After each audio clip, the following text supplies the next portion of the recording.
Atos capítulo 3, diz assim a palavra do Senhor. Certo dia, Pedro e João estavam subindo ao templo na hora da oração, às 3 horas da tarde. Estava sendo levado para a porta do templo, chamada Formosa, um aleijado de nascença que ali era colocado todos os dias para pedir esmolas aos que entravam no templo. Vendo que Pedro e João iam entrar no pátio do templo, pediu-lhes esmola. Pedro e João olharam bem para ele e então Pedro disse: olhe para nós. O homem olhou para eles com atenção, esperando receber deles alguma coisa. Disse Pedro, vocês vão ler comigo o verso 6? Disse Pedro: não tenho prata nem ouro, mas o que tenho, isto lhe dou. Em nome de Jesus Cristo, o Nazareno, ande. Vamos ler o 7 também. Segurando-o pela mão direita, ajudou-o a levantar-se, e imediatamente os pés e os tornozelos do homem ficaram firmes. E de um salto pôs-se em pé e começou a andar. Depois entrou com eles no pátio do templo, andando, saltando e louvando a Deus. Quando o povo viu andando e louvando a Deus, reconheceu que era ele, o mesmo homem que costumava mendigar sentado à porta do templo chamada Formosa. Todos ficaram perplexos e muito admirados com o que lhe tinha acontecido. Amém. Queridos, nós lemos esse pequeno trecho do capítulo 3 do livro de Atos. Se você prestou atenção, eu fiz uma conta, eu acho que são 6 ou 7 vezes que esses pequenos versos falam a mesma palavra, templo. Fala muito sobre templo. Mas esse texto também narra para nós um milagre de um homem que nasceu coxo, nasceu paralítico e que foi restaurado através de uma ação poderosa, através de um milagre poderoso. Nós vamos ver nesse texto algo muito especial. Eu falei que em novembro eu pretendo falar, não sei se todo mês de novembro, mas creio que sim, sobre compaixão e graça. Pode dizer isso? Compaixão e graça. Nós vivemos uma igreja, e uma igreja precisa entender um pouquinho sobre compaixão e graça. Falamos muito de graça, mas precisamos entender também um pouquinho de compaixão. Quando nós olhamos para esse texto, nós vamos ver um ato, um encontro, uma manifestação prática de compaixão e graça. Inclusive esse é o texto, ou esse é o tema dessa mensagem. Um encontro de compaixão e graça. Um encontro de compaixão e graça. Esse é o tema. Porque é isso que nós vamos encontrar aqui. Nós estamos em novembro, como falei, mês que antecede o mês do Natal. O mês do Natal. Natal é uma alegria, não sei se você gosta de Natal, assim como eu gosto de Natal. É um mês tão especial, né? Um mês de luzes, um mês de celebração, um mês de muita alegria, o mês do Natal. Mas ao mesmo tempo que Natal é um mês de alegria, Natal é um mês muito difícil para muitas pessoas. Eu não sei se já passou algum ano onde você tivesse tido perdas naquele ano, perdas gerais. Perda de pessoas que você amava, perda de emprego, perda de saúde. E quando chega o Natal, assim como as alegrias, elas se sobressaem, as tristezas também se sobressaem. É ruim a gente passar o ano meio duro sem dinheiro. Eu sei que você talvez nunca tenha tido essa experiência, então, assim, de passar o ano sem dinheiro. É ruim. É ruim. Mas o Natal é péssimo. Tem um negócio que é ruim, tem um negócio que é péssimo. Natal, você vai lá, nem um cascalhinho, né? Quem aqui tem aquela bênção do negócio chamado revelação? Chamado o quê? Só fala quem recebe. O povo que paga, porque aqui tem uns povos que é empresário, paga. Ele não gosta nem de falar esse nome, 13º. Ele nunca recebeu, só paga. Mas o cara espera ali o tal do 13º. Por que é o 13º? É no fim do ano. É por isso mesmo, né? Porque você gasta ele já lá para julho, agosto, né? Então, chega em dezembro, você fala o 13º caiu, já está prometido, né? Já foi. Mas o porquê? Porque é uma época do ano em que nós presenteamos, é uma época que a gente tem um tempo diferente, come ali uma comida diferente, tem um tempo muito gostoso, se você estiver vivendo um bom momento da sua vida. Mas se te faltar alguma coisa, o Natal é um mês mais difícil, ou uma época mais difícil de enfrentar. Nesse mês que antecede o Natal, então, nós vamos ser desafiados a responder, queridos, de forma prática, às necessidades que estão ao nosso redor. E creia que elas são muitas e são variadas. Então, eu quero olhar com vocês para esse livro, especialmente para esse tempo, para esse momento aqui, aonde esse encontro de compaixão e graça vai acontecer, e esse é o texto que nós lemos. E eu quero começar nesse texto falando sobre a importância da oração, para que a gente possa entender e viver compaixão e graça. Esse é o nosso primeiro ponto, a importância da oração. Atos 3, no verso 1, diz que certo dia Pedro e João estavam subindo ao templo na hora da oração, ou seja, 3 horas da tarde. Para que o encontro de compaixão e graça aconteça, será necessário que eu e você valorizemos uma disciplina espiritual chamada oração. Oração é muito bom da gente falar e muito difícil da gente fazer. Oração a gente ora com mais intensidade na luta, com menos intensidade na hora que as coisas vão bem. Mas oração é um negócio importante. E por quê? Porque quando a gente olha aqui para Pedro e João, quem eram eles, queridos?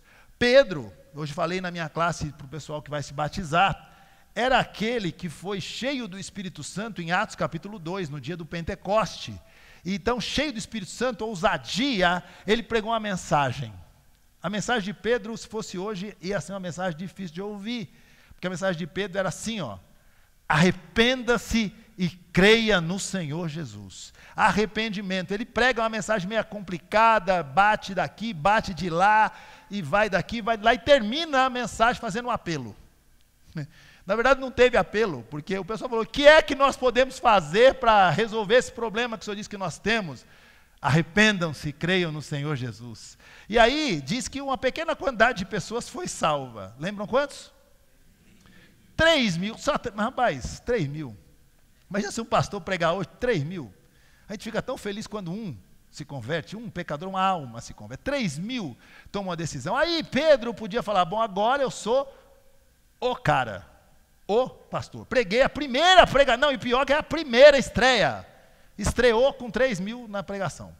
Agora, para que orar? Para que orar? Deus está fazendo através de mim, sou o cara que não precisa orar. Mas Pedro entende que a vida não mudou. Ele tinha um hábito, ele tinha desenvolvido algo. Então, 3 horas da tarde, num dia comum, ele vai a um templo. Para fazer o quê? Orar. Sabe por quê? Porque ele entendia que não era ele. Ele entendia que era Deus que agia através dele. E como é que você busca Deus que age através de você? Oração, querido. Porque a gente entende o seguinte: esse homem aqui nesse texto, ele vai viver, vai ser o instrumento de Deus para realizar um milagre. Mas antes do milagre, o que ele faz? Ele ora. Sabe por quê? Porque a oração precede o milagre. Você pode dizer isso? A oração precede o milagre.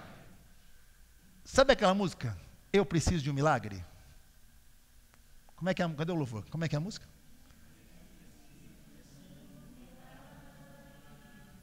Eu não vou cantar para não estragar.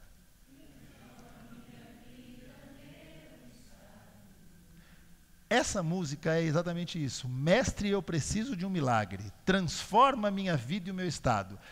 Mas aí, para que ele transforme a sua vida e para que você receba o milagre que você precisa, porque eu preciso e tenho certeza que você, neste dia, nesta manhã, nesta igreja, pode precisar de um milagre, você precisa antes orar.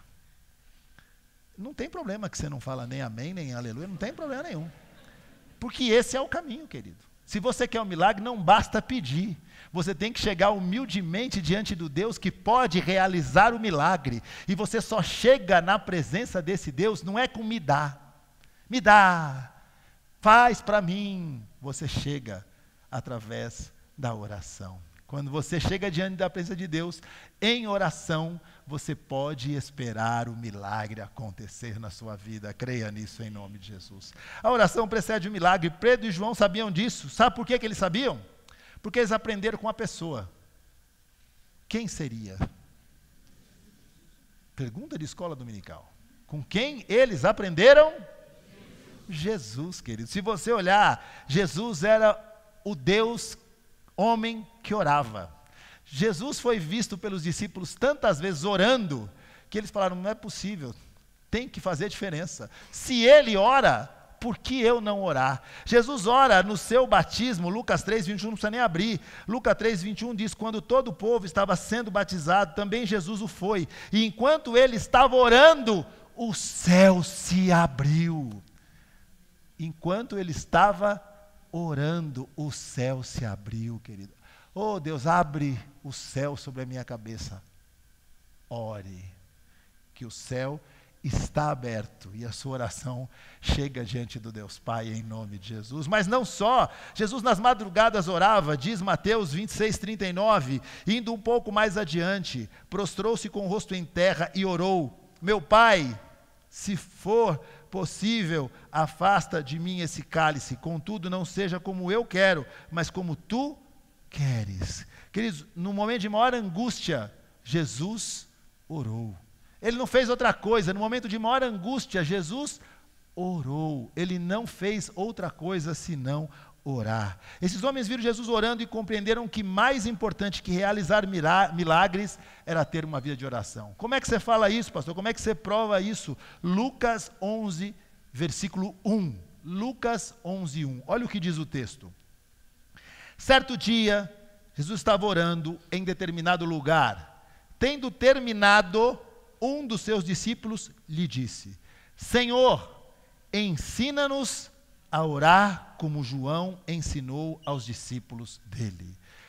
Não falou, Senhor Jesus, me ensina como é que faz milagre, me ensina como é que cura doente. Ele falou, ensina-nos a orar como o Senhor ora. Sabe por quê?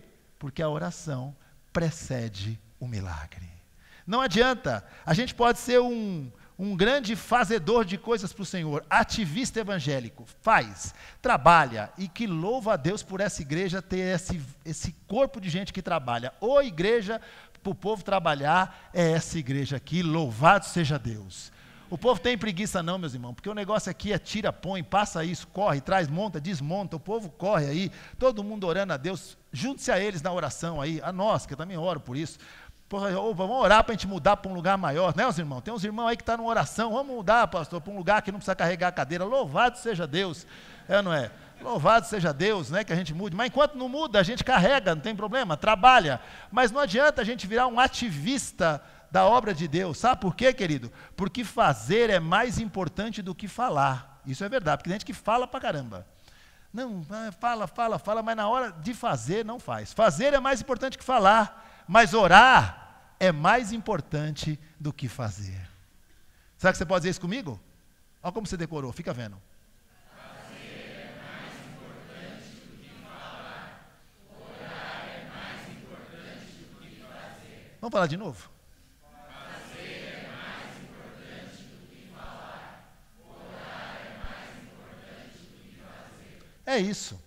Porque se tem aquele que só fala e também não faz, é um problema. Conhece? Por que o povo só fez assim, ó? Conhece alguém assim? Fala pra caramba, né? Rapaz, ô pastor, mas esse negócio aqui está tão ruim nesse lugar, pastor. Meu Deus do céu. Por que não põe aquele negócio ali? Pastor, tinha que tirar esse teclado daqui por ali, né? Pastor, isso aqui não fica ruim, né? Mas não põe a mão. Fala que é uma benção, mas não põe. Agora, pode até pôr, mas só que mais importante que isso, o que é? Orar. Orar é mais importante do que fazer, e fazer vem logo depois da oração. Ore e faça. Não é ore e faça. Oração. Oração é isso. É o coração que ora e uma ação que vai suceder a oração. O milagre é precedido pela oração, mas a oração precisa ser sucedida por algo prático. Creia nisso na direção de Deus em nome de Jesus. Amém? Está claro aqui? Então é isso. Mas veja bem, somos chamados hoje a fazer mais, antes precisamos orar. Você entendeu que você precisa orar antes de fazer? Mas entendeu o que precisa fazer também?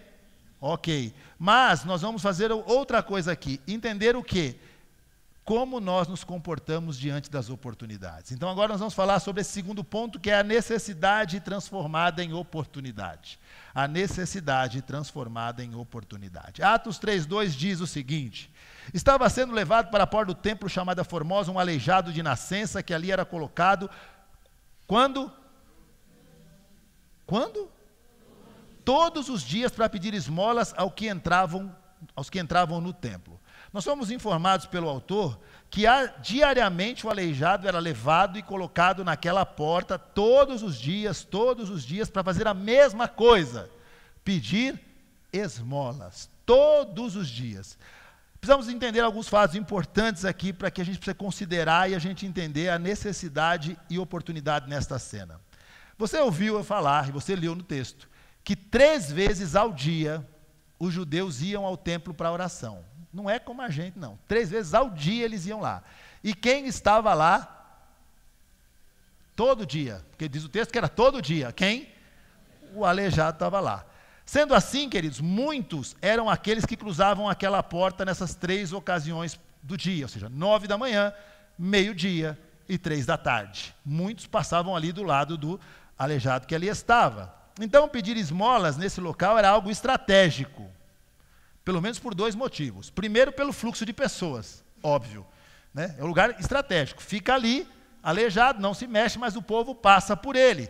Mas segundo motivo estratégico, era o coração das pessoas que ali passavam. Queridos, é óbvio, se você está indo a um templo para orar, para buscar a Deus, o seu coração está mais inclinado a fazer ou olhar a necessidade do outro. Se você botar um aleijado na porta de uma balada, o povo vai passar por cima dele, vai pisar nele para entrar na balada, porque ninguém está nem aí para o outro. Você botar ele na porta de um teatro, o cara também não vai entrar, ele vai olhar para cima, ele vai fazer alguma coisa para não ver. Mas na porta do templo é estratégico, pelo fluxo de pessoas que ali passavam e o coração das pessoas que ali também se encontravam. Então aqui nós temos o encontro da necessidade com a oportunidade. Agora, oportunidade do quê? De exercer compaixão. De exercer compaixão. Agora, o que é então esse negócio chamado compaixão? O que é compaixão? Isso mesmo. Compaixão é sentir a dor e o sofrimento do outro como se fosse seu. Será que você pode dizer isso?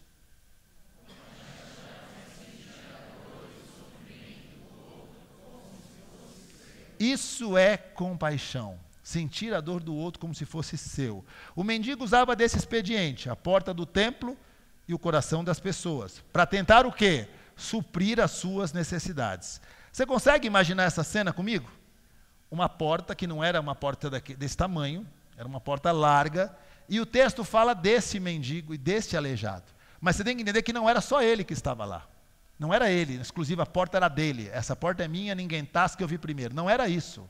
A porta estava lá e muitos eram colocados ali para esse tipo de coisa. Eu fico aqui para receber algo de alguém. Essa era a cena. Mas o que acontecia com o fluxo de pessoas naquela porta? Uns, com certeza, desviavam. Outros faziam de conta que não viam. Alguns lhe jogavam uma moeda. Então, várias atitudes de pessoas que passam por aquele mesmo lugar para ir fazer a mesma coisa, orar. Muitos fazem isso. E eu não sei se você já viveu essa experiência de passar por alguém. E é normal, às vezes passamos correndo, às vezes já vimos de longe, fala, deixa eu já passar olhando para lá, porque assim eu não vejo, e aquilo que eu não vejo, eu não me comprometo. Então é melhor não ver, para que a gente não tenha compromisso, e a gente vai vivendo uma vida. E aquele mendigo ali, aleijado, ele com certeza conhecia todos os tipos de pessoa. Opa, lá vem aquele sempre me dá uma moedinha. Ih, rapaz, aquele outro ali nunca me deu nada. Meu, aquele ali nem faz de conta que eu existo. Então, ou seja, ele estava acostumado ali, as pessoas também. Sabe aquele aleijado que fica no lado esquerdo da porta, ele fala, vou entrar pelo lado direito, que é já para não ver e conversar então. Espera o outro, né? Que aí você entra conversando. Aí, celular. Agora, se fosse na época, era o celular. Você ia entrar, ó. Você não olha para o que está acontecendo do seu lado. E o que nós vemos aqui é isso. Mas, queridos, Jesus conta uma ilustração muito conhecida sobre isso, quando ele conta a parábola do samaritano, ou do bom samaritano. Você conhece essa história? Uma história de 4 personagens. um sacerdote, um levita, um samaritano e um homem nu, espancado, deixado para morrer à beira de um caminho. Ele conta que passa o sacerdote, faz de conta que não vê. Passa o levita, da mesma maneira faz de conta que não vê. Mas aí passa o samaritano, que é o não religioso, e olha, e não só olha, quando vê, fala, bom, não posso só ver, preciso fazer alguma coisa diante disso. E se você ler o texto da parábola, você vai dizer que ele se aproxima, depois ele enfaixa as feridas daquele que estava ali totalmente surrado, ele derrama vinho sobre aquelas feridas, ele coloca o homem sobre o animal que ele mesmo montava, ele puxa esse animal até uma hospedagem, lá ele cuida da ferida, lá ele trata desse homem, e lá ele deixa um dinheiro pago, e fala, eu vou embora, mas o senhor fica aí com uma garantia de que quando eu voltar, se ele deu alguma despesa, eu pago ainda essa despesa que ele deu para o senhor continuar o tratamento dele. Esse era o compromisso de quem? Do samaritano diante daquela situação. Ele se compromete a pagar ao dono da hospedaria para que cuidasse daquele homem. Diante disso, compreendemos que alguém à beira do caminho pode ser uma grande oportunidade. Uma grande oportunidade. Pode ser oportunidade para fecharmos os nossos olhos e seguirmos em frente no nosso caminho, ou uma oportunidade do quê? De exercer compaixão.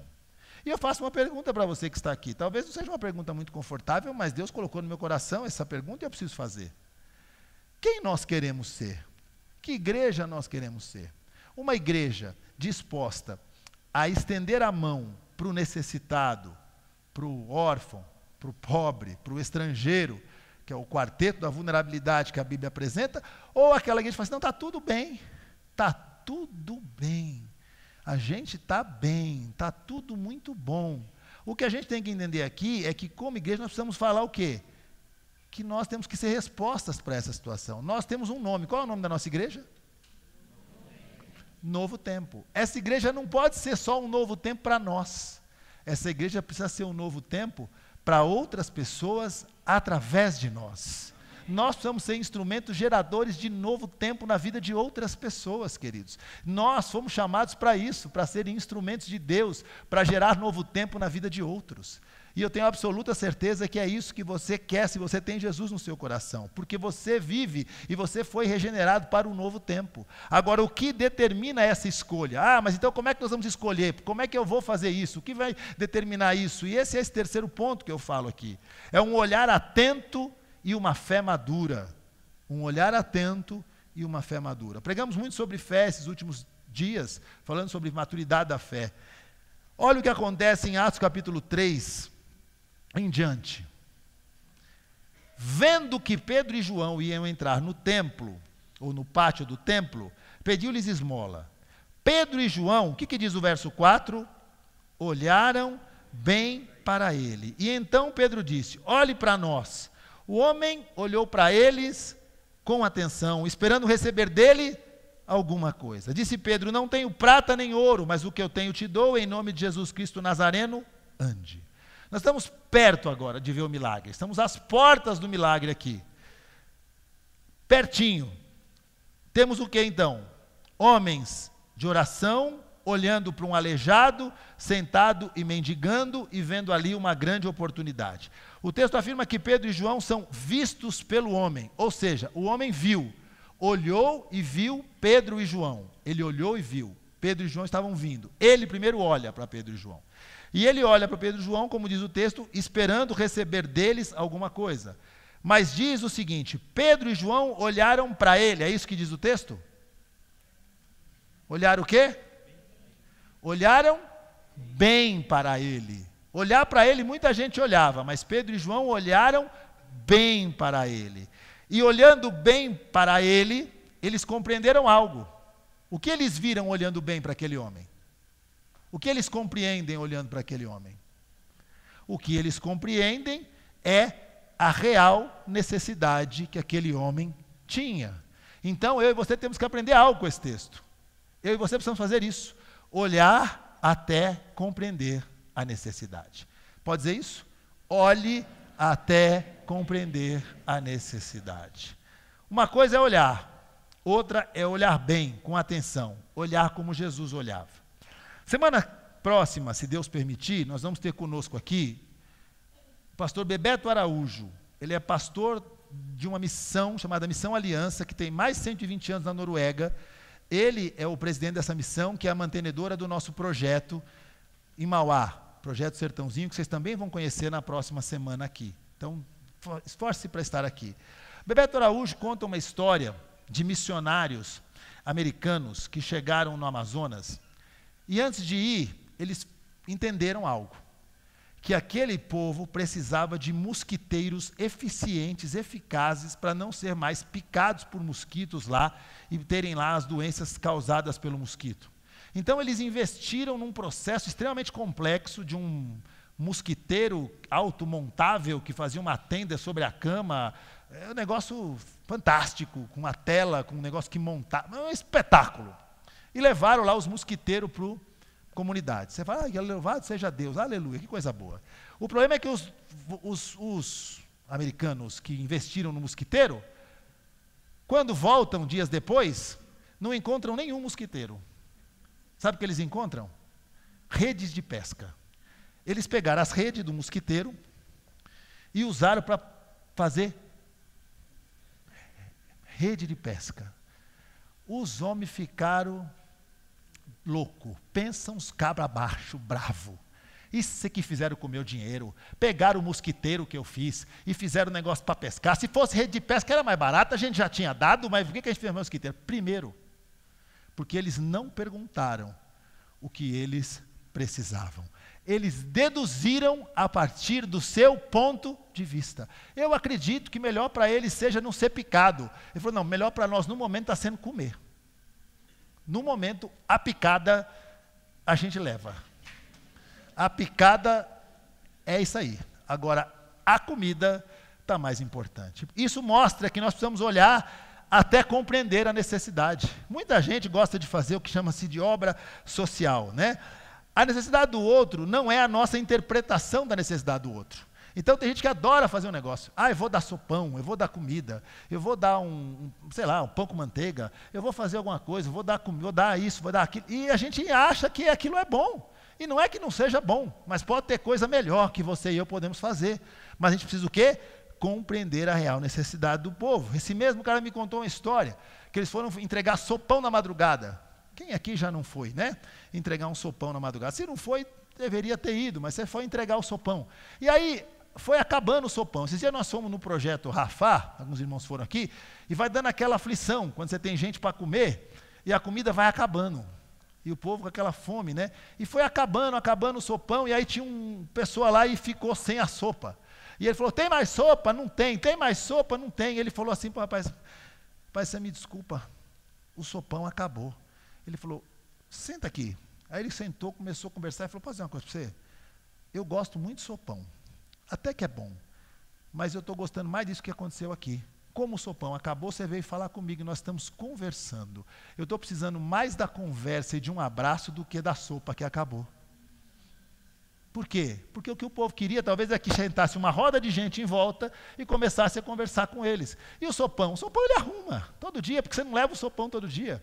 Mas a presença, o estar junto, o olhar no olho e o conversar era muito importante. E é o que nós precisamos entender, queridos. Agora, Pedro inicia dizendo uma coisa, eu não tenho.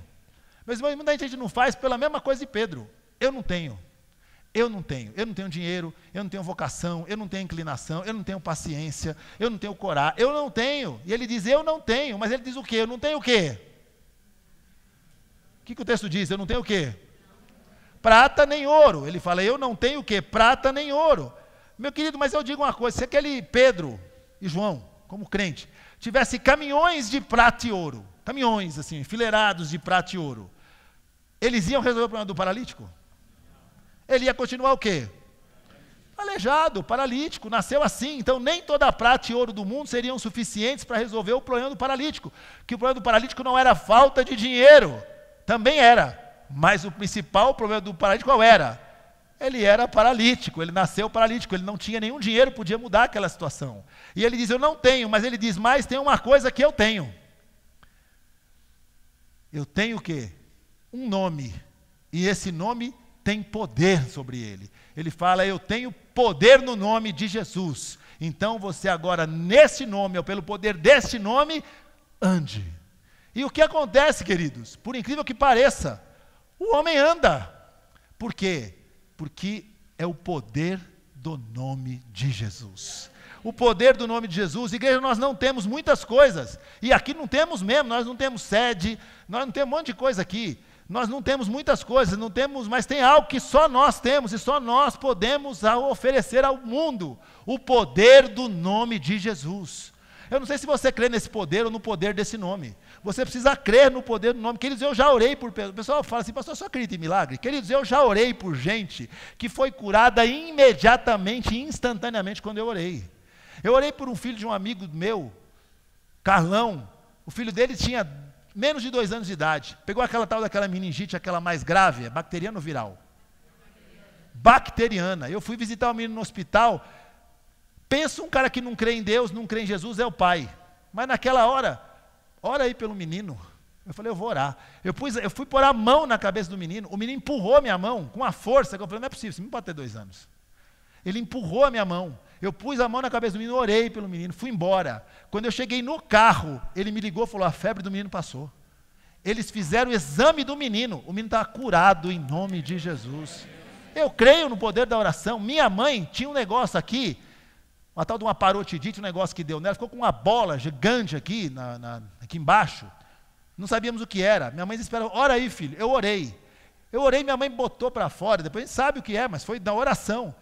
Um cálculo, aqui na parótida, na glândula salivar, tinha um cálculo entupindo o duto da saliva. Estava cheio de secreção, de pus. Eu orei, minha mãe expulsou uma pelota desse tamanho, assim, ó, de um cálculo que saiu, e toda aquela sujeira saiu, ela foi curada na hora da oração. Eu creio nisso, eu já vivi experiências assim, mas eu já orei por muito mais gente, falando sobre o amor de Deus, que não foi curado de uma enfermidade, mas se entregou aos pés de Jesus e foi salvo. Nós temos que entender a forma com que Deus trabalha. O poder não estava em Pedro, nem em João. O poder continua estando onde sempre esteve, no nome de Jesus. É o nome de Jesus que faz. A igreja precisa buscar poder, se revestir de poder e agir através do verdadeiro poder do nome de Jesus. Uma igreja precisa de poder, queridos. Conta uma história que um homem chamado Tomás de Aquino surpreende um papa chamado Inocêncio IV. Inocêncio IV é surpreendido por Tomás de Aquino contando dinheiro. Ele estava contando dinheiro, moedas de prata e moedas de ouro, numa grande mesa, e Tomás de Aquino entra na sala, e ele olha para Tomás de Aquino, o Papa Inocêncio IV, e diz, como o irmão vê, não posso mais dizer como Pedro disse, não tenho prata nem ouro. Tomás de Aquino olha para ele e diz, mas também não pode dizer ao mendigo, levanta e anda. Porque lhes falta poder no nome de Jesus. Nós temos que ser essa igreja, queridos, que crê no poder do nome, que trabalha através do poder do nome, que ora no poder do nome, que sai dessas portas no poder deste nome e impactar pessoas no poder do nome de Jesus. É isso que a igreja não pode perder. Não adianta ter uma coisa e não ter outra. Não adianta ter prata e ouro e não ter poder. E o poder não vem de mim, o poder não vem de você, o poder vem do nome, o nome de Jesus. Amém. Agora, diante disso, então, ou de saber sobre isso, o que fazer? Uma mão estendida e uma vida restaurada é o que a gente vê no final do texto. Uma mão estendida e uma vida restaurada. Diz assim Atos 3, a partir do verso 7. E aqui eu gosto desse texto. Gosto dele inteiro, mas daqui eu gosto mais. Segurando-o pela mão direita, ajudou-o a levantar-se. E imediatamente os pés e os tornozelos do homem ficaram firmes. De um salto ele põe-se de pé e começa a andar. Mas não termina aí o verso. Depois entrou com eles no pátio do templo, andando, saltando e louvando a Pedro. Louvando a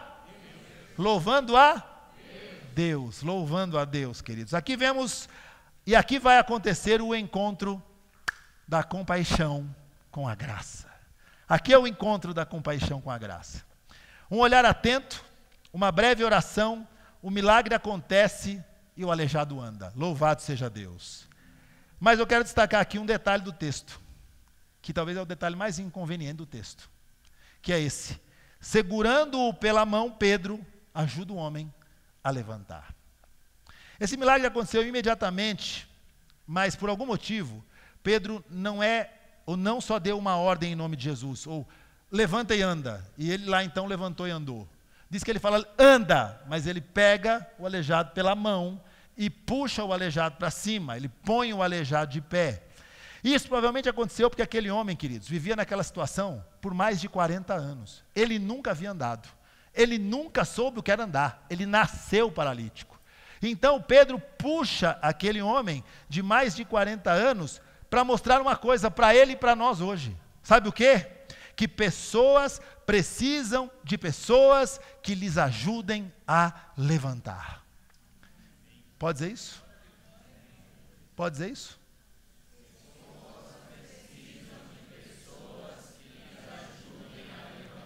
É impressionante como o povo fala de primeira assim. Pessoas precisam de pessoas que lhes ajudem a levantar. Queridos, nós vemos claramente aqui, muitas vezes nossa ação para na oração. Vou orar. Ou frase que crente gosta. Vou orar. Está acabando o mundo? Vou orar. O irmão está passando necessidade? Vamos orar. O irmão, vamos orar. Vamos orar.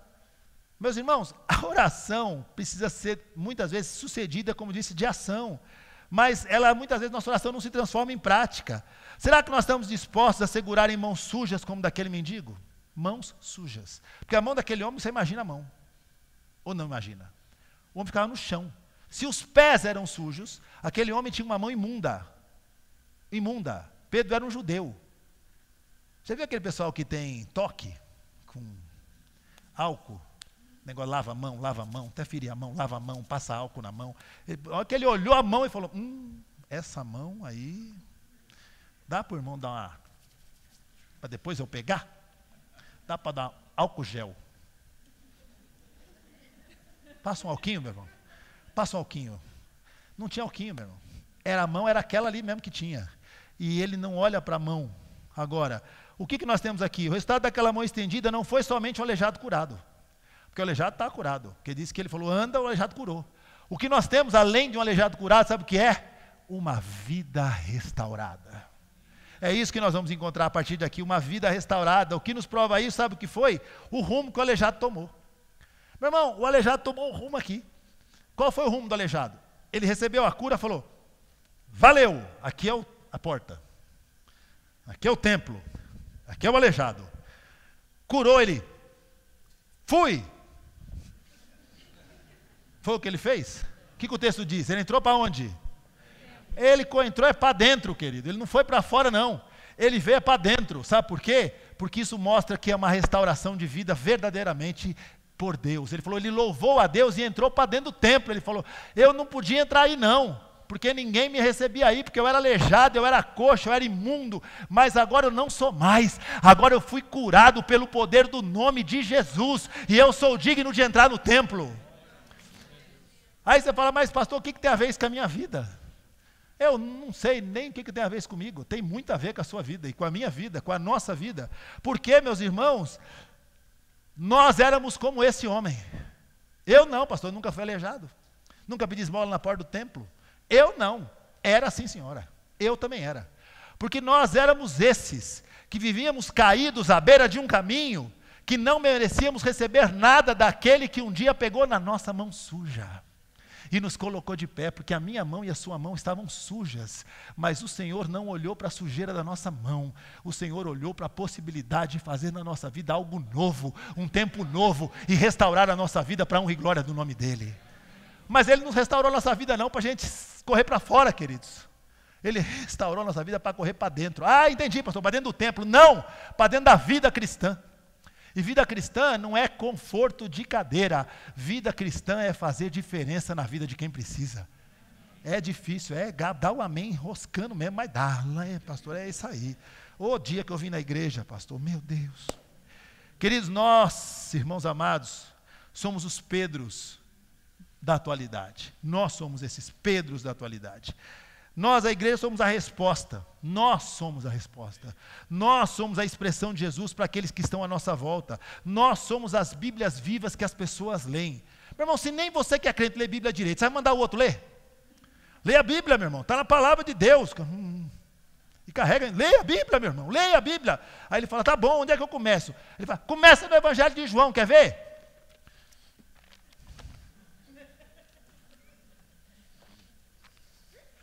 Não, irmão, é para ler igual o senhor está lendo? Vou ler, hein? Queridos, Bíblia que as pessoas leem, não é este livro. As pessoas primeiro leem a mim e a você. Eles olharam para Pedro e João. Pedro falou assim, olhe para Jesus. Olha para mim. Olha para mim. E ele falou, eu estou olhando para você. Eu sei qual é a sua necessidade. Sabe o que o Senhor fez conosco? Isso. Sabe a necessidade que você tem e eu tenho? Pessoas não conhecem, mas Jesus conhece. Jesus olha para você e conhece o íntimo da sua necessidade, mas ele só não conhece. Ele tem poder para agir nessa necessidade. Ele não só tem poder para agir, ele segura na mão. Nós fomos essas pessoas que estávamos lá, recebendo migalhas, moedas, pequenas migalhas, do nosso ex-patrão, chamado Satanás. Nos dava uma moedinha ou outra, para nos fazer passar o tempo. Mas um dia nós ouvimos o Evangelho. Um dia, a mão do Senhor se estendeu e segurou a nossa. E um dia, segurando a nossa mão, Ele nos levantou. E um dia, demos a mesma resposta que esse homem deu. Corremos louvando a Deus pela salvação que nós recebemos dEle. Queridos, é difícil, mas nós precisamos ser instrumentos disso para a vida dos outros.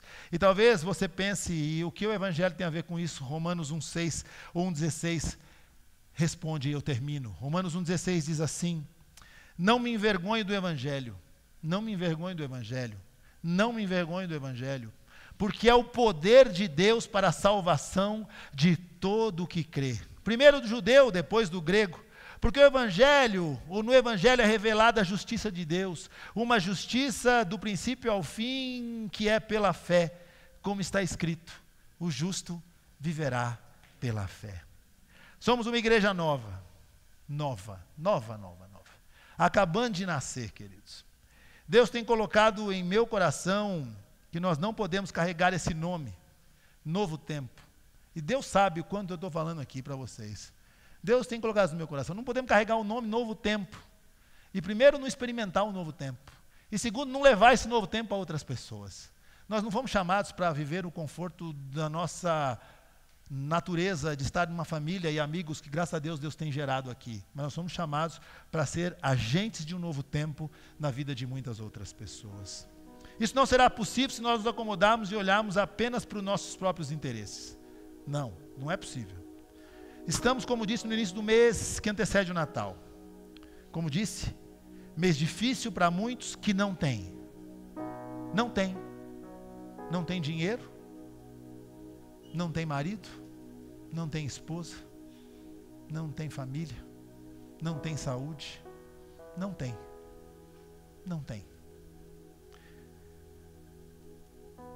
E muitos mais, que além de não ter tudo isso, ainda não tem o principal para viver, não tem Jesus. Pessoas que não têm Jesus. Seremos desafiados, queridos, e ensinados sobre serviço, sobre compaixão, sobre graça e sobre estender a mão na direção daqueles que Jesus colocar no nosso caminho. Sabe por que nós precisamos dar essa resposta? Eu acabei de dizer. Porque nós éramos aleijados à beira de um caminho. Também estávamos pedindo esmolas nesse mundo e não conseguíamos andar sozinhos. Não conseguíamos. Mas Jesus um dia muda essa história, vira esse jogo. Um dia Ele nos pega pela mão, uma mão suja pelo pecado, suja por tudo que vivíamos, foi segurada pela mão daquele que segura o mundo. Você entende que as mãos que segura este universo foram as mesmas mãos que pegaram na sua mão? E são as mesmas mãos que a palavra de Deus diz: as minhas ovelhas, ninguém tem poder de arrebatar das minhas mãos. É nessas mãos que estamos seguros. É essa mão que nos puxou para cima. É essa mão que nos garantiu salvação. É essa mão que nos sustenta. É essa mão que nos alimenta. É essa mão que nos cura. É essa mão que nos salva. É essa mão que nos levanta. É essa mão que nos encoraja. É essa mão. Somos devedores, queridos. O apóstolo Paulo diz isso. Somos devedores dessa graça, dessa misericórdia que recebemos, e dessa forma nós devemos compartilhar e produzir muitos encontros de compaixão e graça. Nós podemos produzir esses encontros por onde quer que nós andemos. Queridos, às vezes está falando aqui sobre pobre, humilde, sem dinheiro. Mas sabe quem pode ser a pessoa para a qual eu e você vamos estender a mão? Aquele que mora no apartamento do nosso lado. Aquele que senta na mesa do nosso lado no nosso trabalho. Aquele que está na faculdade que estudamos. Aquele que encontramos no balcão da padaria quando compramos um pão. Aquele caixa do mercado quando passamos as nossas compras demoradas. Que quando for olhado, como Pedro e João olhou, você não vai enxergar um caixa, você não vai enxergar um funcionário, um colega de faculdade, você vai enxergar um mendigo, um aleijado, que não pode fazer nada por ele, nada. E você pode pensar, mas eu não tenho, pastor, eu não tenho. Não tem, querido. Mas o que você tem, você pode compartilhar. E o que você tem é o poder do nome. E quando você olhar para essa pessoa e dizer, eu não tenho, mas eu conheço alguém que tem, Jesus, Ele tem, e Ele pode fazer aquilo que você precisa. Levanta e anda. E esse levantar pode ser a cura de uma enfermidade, pode ser a cura de um sentimento, mas tudo passa pelo poder do nome. O encontro da compaixão e graça depende de mim, depende de você, depende desta igreja. Que esse novo tempo que vivemos seja compartilhado e que muitos outros possam viver um novo tempo através de um encontro de compaixão e de graça. Talvez dentro da sua casa alguém precise receber compaixão e graça, perdão, um olhar atento, um olhar de cura e restauração. Talvez você precise dizer para a pessoa que mora debaixo do teu teto, eu amo você, com as suas imperfeições, com seu distanciamento, com seus defeitos, eu amo você, porque eu também tenho os meus. Assim como Jesus segurou nas minhas mãos sujas um dia, Ele vai segurar na sua. E nós vamos crer nisso, queridos. Crer nisso. Será que você pode, nesse momento, fazer algo que talvez nunca fizemos aqui? E você não é obrigado a fazer. Não é. Mas se você puder, eu queria que você se ajoelhasse comigo aqui. Aqui não, aí, eu vou me ajoelhar aqui. Para que nós pudéssemos ter um momento de oração. Se você não quer, se você quer ficar sentado, você fique. Mas eu vou me ajoelhar aqui.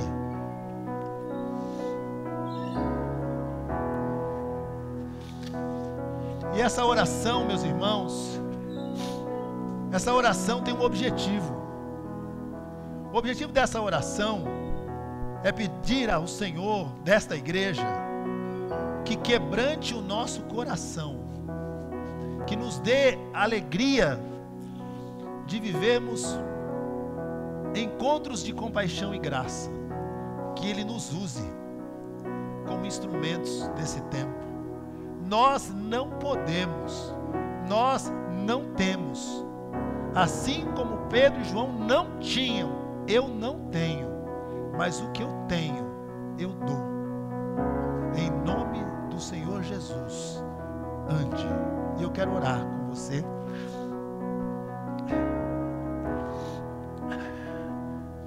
Senhor, meu Deus e meu Pai, estamos aqui de joelhos, diante do Senhor. O Senhor nos deu um nome: Igreja Batista Novo Tempo. Nós não podemos entender que um novo tempo é apenas para nós, mas um novo tempo precisa ser para a vida de todos aqueles que o Senhor coloca no nosso caminho, a começar por dentro da nossa casa, com os nossos filhos, esposa, marido. Pai, que o Senhor nos ajude a ser instrumentos de transformação, que o Senhor tenha misericórdia de nós. Obrigado porque um dia éramos como esse homem, estávamos sentados à beira de um caminho, sem nada, sem saber para onde ir, sem esperança, sem segurança. Mas um dia, assim como Pedro, o Senhor olhou para nós. Nós olhamos para o Senhor e o Senhor, sabendo aquilo que precisávamos, olhou para nós com atenção e nos salvou, Senhor. Obrigado pela salvação que um dia recebemos. Obrigado pela segurança de saber que estamos nas Tuas mãos. Como igreja, nós precisamos do Senhor. Usa-nos, Senhor. Usa-nos para fazer a diferença. Usa-nos para impactar pessoas. Usa-nos para transformar pessoas. A começar pela nossa casa, pela nossa família, pelo lugar onde moramos, pela rua, pelo prédio, pelo trabalho, pela faculdade, pelos amigos. Usa-nos de forma poderosa, Senhor. Dê a cada um de nós oportunidades, e que ao olhar essas necessidades, Senhor, nós as transformemos em grandes oportunidades de gerar encontros de compaixão e graça, de restauração e de salvação. Que nós possamos sentir a dor do outro, nos importar com a dor do outro, e vemos gente sendo salva para a honra e glória do Senhor. Assim eu oro, busco a Tua presença e faço isso no poder do nome, o nome que tem todo o poder e autoridade. E nós nos levantamos contra todo principado, potestade, com todo dominador que se levanta. Resistimos a isso nesse poder do nome, o nome de Jesus, o nosso Senhor, o nosso Salvador, o nosso Libertador. Nós oramos, Senhor, ajuda-nos, é o que eu te peço, ajuda-nos em